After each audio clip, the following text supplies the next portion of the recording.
Welcome everybody in this part 3 of Pelemnias the Indian Scorpion.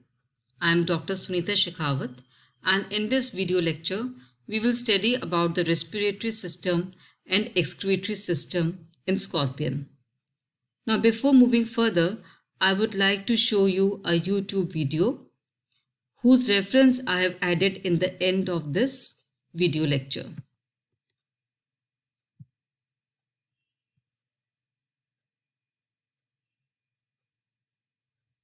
Please have a look at this animation of scorpion book lungs, and you will see how book lungs look like and function. The ancestors of scorpions, like the horseshoe crabs, probably had what were called book gills. And this was just a series of flaps arranged on the underside of the animal's body that were kept in constant motion.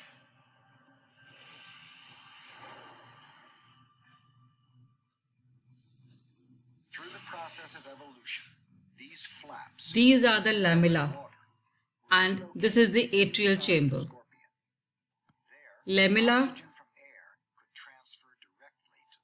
atrial chamber.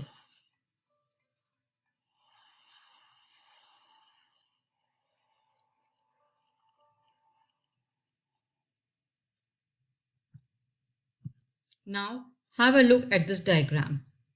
It is the same diagram which you saw in the animation of book lungs. The lamella, see a number of plates, lamella, and the atrial chamber. There are 4 pairs of book lungs found in scorpion. 1 pair of them lies inside each mesosomatic segment from 3rd to 6th, means the 3rd segment, 4th segment, 5th segment and 6th segment. These 4 segments are going to have 1 pair of book lungs. ये जो book lungs होते हैं ये बनते हैं cuticle के invagination के कारण से. बुक लंग्स का होना एक टेरेस्ट्रियल अरेक्नेड का फीचर है. हर बुक लंग के अंदर 2 पार्ट्स होते हैं. द प्रॉक्सिमल और ventral part, which is in the form of small compressed air cavity, जिसको कि हम atrial chamber कहते हैं. I will show you which is a compressed part. So this is the compressed part, जिसको कि हम atrial chamber कहते हैं. ये बाहर से कम्युनिकेट करता है by the spiracles, या फिर जिसको कि हम स्टिग्मा भी कहते हैं. जो डॉर्सल पार्ट होता है वो करीबन 150 वर्टिकल फोल्ड से बना हुआ होता है और इनको हम लेमिले कहते हैं, जो कि एक दूसरे के पैरेलल होते हैं. जैसे कि एक किताब के अंदर बहुत सारे पन्ने एक के बाद एक होते हैं, ठीक इसी प्रकार से ये लेमिले अरेंज्ड होते हैं. And may be the name book lungs is given because of this. So each lamellae is a hollow structure and it is made up of 2 thin layers of cuticle जो कि edges पे जुड़ी हुई हैं. इसके अलावा एक छोटा सा एयर स्पेस पाया जाता है 2 लेमिलास के बीच में. एट्रियल चेम्बर का जो रूफ होता है उसमें छोटे छोटे स्लिट लाइक ओपनिंग्स होते हैं जो कि इंटरनल लेमिलर एयर स्पेस से कनेक्ट करते हैं. Now if we talk about the blood supply of book lungs, then इसके अंदर venous blood from ventral sinus is sent to each book lung by the diverticulum, और वहाँ से ये lamellae के अंदर एंटर करता है. लेमिले से एयरेटेड ब्लड को पल्मोनरी वेन कलेक्ट करती है जो कि डॉर्सली रन करती है और फिर पेरिकार्डियम में जाकर खुलती है. Now looking into the mechanism of the respiration, here you can see कि जो एयर का इनफ्लो है आउटफ्लो है बुक लंग्स के अंदर, इसको कंट्रोल करने के लिए कुछ मसल्स होती हैं and they are the ventral and atrial muscles जो कि हवा के अंदर आने और बाहर जाने को कंट्रोल करती है. When these muscles contract, जब ये कॉन्ट्रैक्ट करती हैं तो बुक लंग्स भी कॉन्ट्रैक्ट हो जाते हैं, कंप्रेस हो जाता है, और जो इंटरलेमिनर स्पेसेस के में जो हवा होती है that is forced out into the atrial chamber, और वहां से ये स्टिग्मेटा के थ्रू बाहर निकल जाती है। सो जब भी कंप्रेस होगा तो एट्रियल चैम्बर में जो हवा है वो बाहर निकलती है और स्टिग्मेटा के थ्रू बाहर आ जाती है। यही मसल्स जब रिलैक्स करती हैं तो ये बुक लंग्स का नॉर्मल साइज आ जाता है, रिज्यूम कर लिया जाता है और फ्रेश एयर अंदर एंटर करती है फ्रॉम दिस ओपनिंग, जिसको कि हम स्टिग्मा या स्टिग्मेटा कहते हैं। ये पहले एट्रियल चेम्बर में जाती है, यहाँ पर आती है, एट्रियल चेम्बर में जाती है, और फिर इसके बाद ये इंटरलेमिनर स्पेसेस, ये बीच में आप देख रहे हैं, दीज आर द इंटरलेमिनर स्पेसेस, यहाँ पे भर जाती है। यहाँ पे गैसेस का एक्सचेंज होता है बाहर से आई हवा में, और जो लेमिलाज हैं जिसमें ब्लड है, ऑलरेडी वीनस ब्लड है, उनके बीच में। As a result CO2 is given out and oxygen is taken up. So this is how the respiration occurs in scorpion. We come to our next system, and that is the excretory system. You all know what is excretory system? System जिसके द्वारा जो body में जो waste product बनता है उसको body से बाहर निकालने के सिस्टम को एक्सक्रीटरी सिस्टम कहते हैं, और इसमें आते हैं एक्सक्रीटरी ऑर्गन्स। स्कॉर्पियन में मेनली एक्सक्रीशन मेल्पिगियन ट्यूब्यूल्स और कॉक्सल ग्लैंड्स के द्वारा होता है, लेकिन हेपाटोपैंक्रियाज और नेफ्रोसाइट्स भी कुछ हद तक एक्सक्रीट करने में हेल्प करते हैं। So first we talk about the Malpighian tubules. Now this is a TS transverse section of a Malpighian tubule. You can have a look at it. Now we have already studied that one or two pairs of Malpighian tubules are present where? At the junction of pre-abdominal and post-abdominal intestine. Now it is interesting to know कि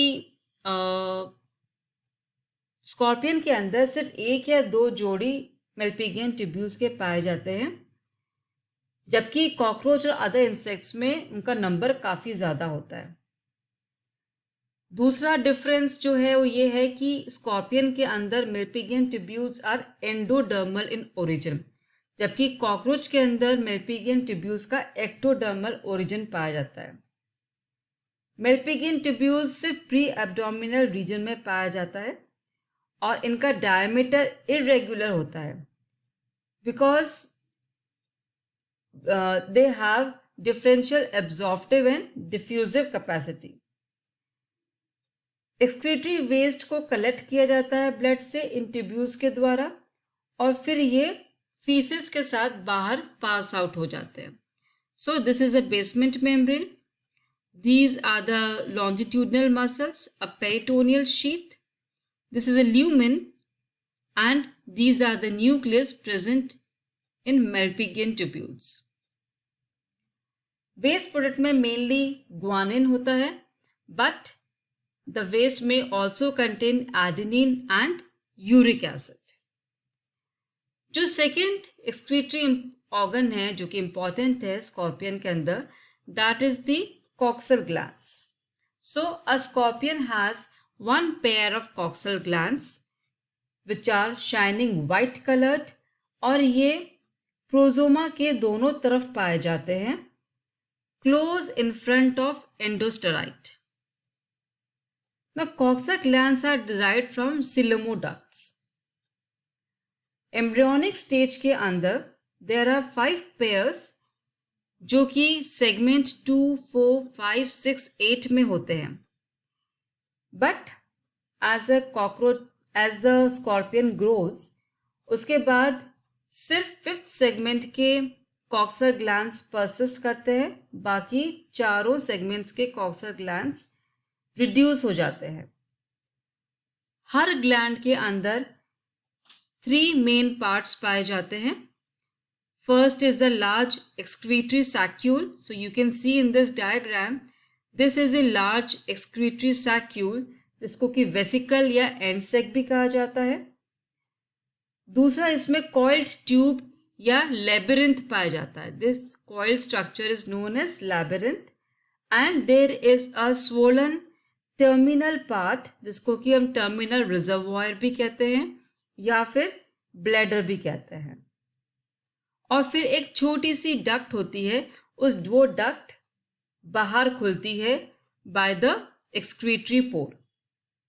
So this excretory pore is a place from where the waste is given out, and this is present on the posterior phase of the fifth walking leg. Now this coxal gland जो कि scorpion में पाया जाता है, it is homologous to the green glands जो कि crustacea में पाए जाते हैं. ऐसा सोचा जाता है कि कॉक्सल ग्लैंड्स का काम भी एक्सक्रीटरी ऑर्गन है. नाइट्रोजनस वेस्ट जो ब्लड में प्रेजेंट होता है उसको ये सैक्यूल कलेक्ट कर लेता है अलॉन्ग विद द लेबिरिंथ, और फिर they are discharge through the excretory pore to outside.